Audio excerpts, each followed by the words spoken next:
Hello বন্ধুরা, আমার চিড়িয়াখানাতে তোমাদের সবাইকে স্বাগত। আর আজকে যাচ্ছি মেলায়। তোমাদেরকে আগের ভিডিওতে বললাম না যে মেলায় যাব, তো আজকে যাচ্ছি মেলায়। তো আমি রেডি হয়ে গেছিলাম, ভেবেছিলাম কিয়ানকে নিয়ে যাব না, কিন্তু যেই দেখেছে আমরা জামা কাপড় পরেছি, অমনি ও কেন পিছন ছাড়বে, তাই বললাম চলো ওকে নিয়ে চলো যাই। এ দেখো লাইটটা কি হয়েছে, দেখো একদিকে কালো সাদা হয়ে গেছে। এ বাবা, কি হলো? সে আর আমরা এখন যাচ্ছি, তো বললাম মেলায় যাচ্ছি। তো দিদিভাই যেতে পারবে না, দিদিভাই শরীরটা ভালো না, দিদিভাই যেতে পারবে না, তাই আমি আর ও যাচ্ছি, বাবুকে নিয়ে যাচ্ছি। তো চলো বন্ধুরা, মেলায় গিয়ে দেখা হচ্ছে। মেলায় যাব বলে আমরা রেডি হয়ে বেরিয়ে পড়েছি। আর বছর অন্তরে একবারই মেলা, না গেলে হয়? তাই দুজনে বেরিয়ে পড়েছি। সবাই প্রায় চলে গেছে এক এক করে বাড়িতে, আর আমরা দুজনে এখন যাচ্ছি। বাবু তো আমাদের পেছনেই ছাড়বে না, তাই একসাথে দুজনে সবাই মিলে বেরোলাম। যাওয়ার পর তো বন্ধুরা, আমরা মেলার দিকে যাচ্ছি, কিন্তু মনে হচ্ছে মেলায় আমরা একাই যাচ্ছি, আর কেউ যাচ্ছে না। রাস্তা পুরো ফাঁকা, দেখো, এই দেখো, মেলা পুরো মানে রাস্তা ফাঁকা, শুধু আমরাই যাচ্ছি, আর কেউ যাচ্ছে না মনে হচ্ছে। কিন্তু গান বাজনা বিশাল হচ্ছে, আওয়াজ পাচ্ছি। তো বন্ধুরা, মেলায় গিয়ে দেখা হচ্ছে। মেলায় ঢুকে দেখি না কোনো লোক নেই, খালি গাজন প্রোগ্রাম হচ্ছে, সেখানেই দেখছি কয়েকটা লোক। তো বাদ দাও, আমরা গাজন প্রোগ্রাম তো খুব একটা বেশিক্ষণ দেখবো না, তা চলে গেলাম মেলার ভেতরের দিকে। মেলার ভেতরের দিকে না খুব একটা বেশি লোক নেই। তারপরে চলে গেলাম মিকি মাউসের কাছে। মিকি মাউসের কাছে বাবুকে ভাবলাম চড়াবো, কিন্তু বাবু তো চড়তে পারে না। কী করা যাবে? তাই তার সামনে দাঁড়িয়ে বাবুকে নিয়ে আমি কয়েকটা ফটো তুললাম। তোলার পর এদিক ওদিক একটু ঘুরলাম। ঘোরার পর বাচ্চারা অনেক খেলা করছে, তাদেরকে একটু দেখছিলাম, বাবুকে দেখাচ্ছিলাম। আর বাবু ওদেরকে দেখে খুব আনন্দও পাচ্ছিল। তারপর ওখান থেকে চলে গেলাম ঘুরন চরকির দিকে। তো ওখানে সবাই বাচ্চারা যে গাড়িগুলো চড়ছিল, ভাবছিলাম বাবুকে ওখানে বসাবো। কিন্তু বাবু তো ঠিকমতো বসতে পারে ঠিকই, কিন্তু একা, একা বসানোটা রিস্ক। ও মুখ থুবড়ে পড়ে যায়। সেজন্য ওখানে আর বসালাম না। ওখানেও ওকে দেখালাম। ও চড়তেই পারল না কোনো জিনিস। তাই ওকে ওর মা দেখাচ্ছিল, আর ও দেখছিল। ও হাঁ করে তাকিয়ে আছে। ২-৩ টে বাচ্চা চড়ছিল, সেজন্য ও ওখান থেকে লাফ দিচ্ছিল না। তারপরে এখানে দেখছিলাম একটা ঘোড়ার গাড়ির দোলনা। সেখানটা চড়াইনি, জাস্ট ওকে বসিয়েছি। ও তাতেই খুশি। একদম ও ধরে চুপ করে বসে আছে। খুব আনন্দ ওর। তারপর ওখান থেকে ট্রেনের দিকে গেলাম। তা ট্রেনের ওখানে দেখছি কোনো লোক নেই, পুরো ফাঁকা। তা আমি জিজ্ঞেস করলাম, "ট্রেনটা চড়া যাবে?" বলছে, পুরোপুরি লোড না হলে ট্রেন চড়ানো যাবে না।" আমি মুখটা ছোট করে চলে এলাম। আর কি করা যাবে? মুড অফ হয়ে গেল। আর জাম্পিংয়ের ওখানে গেলাম। দেখছি জাম্পিংয়ের ওখানেও ফাঁকা, পুরো ফাঁকা। তারপরে গেলাম কেনাকাটার ওখানে। কেনাকাটার ওখানে গিয়ে দেখি লোকজন নেই ঠিকই, তা ও তো না কিনে কি ছাড়বে?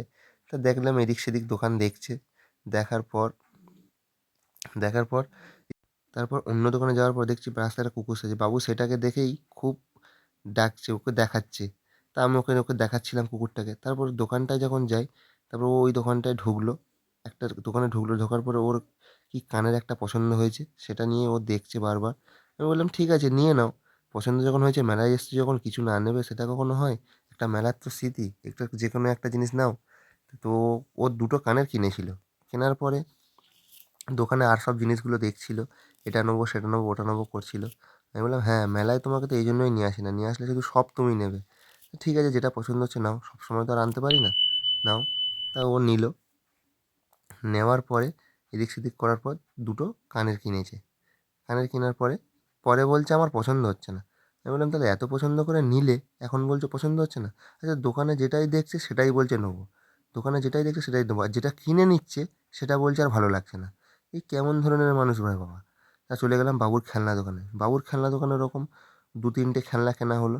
তো ১ম এ পছন্দই হচ্ছিল না। এটা নেবো, সেটা নেবো, ওটা নেবো। আমি বললাম, "গাড়ি কিনেই দিও না। কারণ ও গাড়ি ভেঙে দেবে। তা ওর জন্য টুলস কিট কিনে দাও।" তো ওর জন্য তা কিনে দেওয়ার আগে আমি আর বাবু দুজন মিলে ওখানে ফটো তুলছিলাম। দুজনে ফটো তোলার পর ওখানে একটা দেখছিল সবজি কাটার একটা টুলস। তো সেটা পছন্দ হয়েছিল। দামটা একটু বেশি বলছিল, সেই জন্য আর নেওয়া হয়নি। তো ওটা দেখে রেখে দিয়েছিলাম। তার বাবুর জন্য এই টুলস খেলনাটা পছন্দ হয়েছে। তো টুলস খেলনাটা নিয়ে খুব সুন্দর খেলা করছে। টুলস খেলনাটা নেওয়ার পরে বাবুও খুব খুশি। গাড়ির থেকে সবসময় বেশি দেখছি এটা নিয়েই খেলা করছে। এটা নেওয়ার পরে, তারপর টুলস খেলনাটা নেওয়ার পর পছন্দ হলো একটা বন্দুক। তা বন্দুকটাও খুব পছন্দ হয়েছে বাবুর। এদিক সেদিক করে দেখছে যে পছন্দ, নেবো কি না, নেবো কি না, অন্য কিছু নেবো কি না। তা ওটাই পছন্দ হয়েছে, তাই ওটাই নিয়ে নিল। নেওয়ার পরে ওখানে পেমেন্ট করে দিলাম, দেওয়ার পরে চলে গেলাম খাবারের দোকানে। আমি বললাম কী নেবে নাও, তো ও দেখছি এদিক সেদিক নেওয়ার পরে নিয়ে নিল জিলেপি, ঠিক আছে, জিলেপি আর মালপোয়া নিয়ে নিল। নেওয়ার পর আবার ওখানে একটুখানি দাঁড়ালাম, দাঁড়ানোর পর এদিক সেদিক রসটা যা করছে ওফ দেখার মতন। তো ওখান থেকে চলে গেলাম ভেলপুরির দিকে। তো চলে যাচ্ছিলো, ও ভেবেছে এখানে ভেলপুরি তখন বসেনি।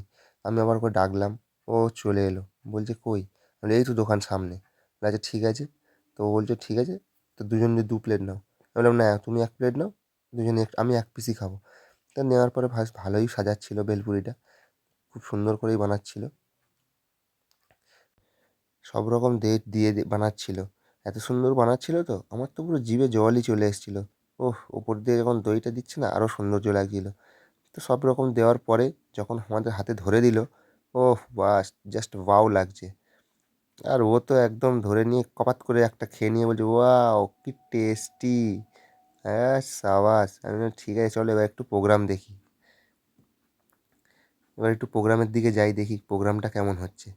তো প্রোগ্রামটা দেখছি বেশ ভালোই হয়েছে, লোকজন তো ওখানে অনেকই জমেছে, ভিড় মোটামুটি খারাপ না। ঠান্ডা যখন তো ভাবতেই পারছিলাম না এত ঠান্ডা লাগছিল। বেশি ওয়েট না করে একটুখানি প্রোগ্রাম দেখলাম। দেখার পর গাজন হচ্ছিল, গাজন বসে না দেখলে ঠিক মজা লাগে না, সেই বাচ্চাদের যে ওয়েট করছিলাম একদম কমে গেছে, তো সেই অবস্থায় চলে এসেছিলো। তো তাই বেরিয়ে পড়েছি বাড়ির দিকে। তো বাড়ির দিকে আসার পর ওর বাবার সাথে দেখা হয়ে গেল, বাবার রিক্সায় উঠে গেছিলাম। সেটা আর দেখানো হয়নি, কারণ ওটা মাঝ রাস্তায় উঠেছিল তো আর ও খুব কাঁদছিল।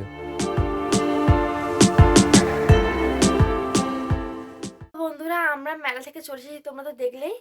আর বাবাও বেশ কিছুক্ষণ ছিল, অনেকক্ষণ একটু গল্প টল্প করলো, বাবাকে খেয়ে যেতে বললাম, বাবা খেয়ে গেল না। আর দেখো আমাদের কিয়ান কিন্তু ওই রিক্সার মধ্যেই ঘুমিয়ে পড়েছিল। এই তারপর মানে বারবার উঠছিল, এখনও কেঁদে উঠেছে বলে বাবার কোলে শুয়ে আছে। আর আমাদের বাড়ির সবার খাওয়া দাওয়া হয়ে গেছে, এবার আমরাও ঘুমাবো বন্ধুরা। তো গুড নাইট, আজকে ভিডিওটা এতটুকুই। যদি কিছু ভালো লেগে থাকে তাহলে একটা লাইক করে দিও, আর কমেন্ট করে জানিও যে তোমরা কেমন ভিডিও দেখতে চাও বা আমাদের এই ভিডিওতে কি ভুল হয়েছে। আর চ্যানেলটা প্লিজ সাবস্ক্রাইব করে দিও। আর আমাদের একটা ফেসবুক পেজ আছে যার নাম অফিসিয়াল চিলেকোঠা, পেজটা প্লিজ ফলো করে দিও। টাটা বন্ধুরা। কিয়ানের স্পেশাল খেলাটা দেখো, স্পেশাল খেলনাটা। হ্যাঁ ওর খেলনাটা দেখাচ্ছি দাঁড়াও। এই যে ওর বাবা ইলেকট্রিকের কাজ করে বলে সেই ইলেকট্রিকের জিনিসপত্র কিনে দিয়েছে। এই যে কি সব, এই যে ভাই প্লাস এইসব, প্লাস প্লাস। হ্যাঁ এসব আমি নাম জানি না, স্ক্রু ড্রাইভার টাইভার আছে। আর কিনে বলে বেশ কিছু জিনিসপত্র কিনেছি, সব তোমাদের দেখাবো। তো টাটা বন্ধুরা, গুড নাইট।